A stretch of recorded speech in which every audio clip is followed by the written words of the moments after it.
দুপুরের কড়া রোদে রাস্তাঘাটে বিধ্বস্ত হয়ে পড়ে আছে গাড়ি, ভেঙে চুরমার বসতবাড়ির জানালা। সবার মধ্যে বিরাজ করছে চরম আতঙ্ক। ফিলিস্তিনি গণমাধ্যম ওয়াফা বলছে, মঙ্গলবার অধিকৃত পশ্চিম তীরের কুয়ারিউদ গ্রামে ফিলিস্তিনিদের উপর অতর্কিত হামলা চালায় ইসরায়েলি বসতি স্থাপনকারীরা। বাসাবাড়িতে বিনা কারণে ছুটতে থাকে পাথর, গাড়িতে ধরিয়ে দেয় আগুন। গাজা ইসরায়েল যুদ্ধের মাঝে ঘটনাটি বর্ণনা করতে শিউরে ওঠেন ভুক্তভোগীরা। প্রায় 40 জনের মতো মুখোশধারী লোক এসে আমাদের বাড়িতে পাথর ছুঁড়তে থাকে। এক পর্যায়ে বাহিরে রাখা গাড়িতে আগুন ধরিয়ে দেয়। তাদের হাতে লাঠিসোঁটা ছিল। ভাগ্য ভালো ওরা আমাদের বাড়িতে ঢোকেনি। বাসায় বসে খাবার বানাতে বানাতে শুনি বাহিরে হট্টগোলের শব্দ।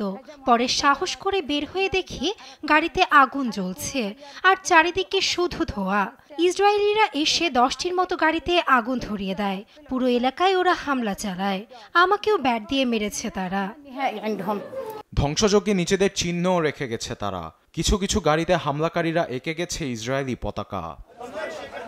এ ঘটনায় ফিলিস্তিনি আইনশৃঙ্খলা বাহিনী এসে পরিস্থিতি নিয়ন্ত্রণে নেয়।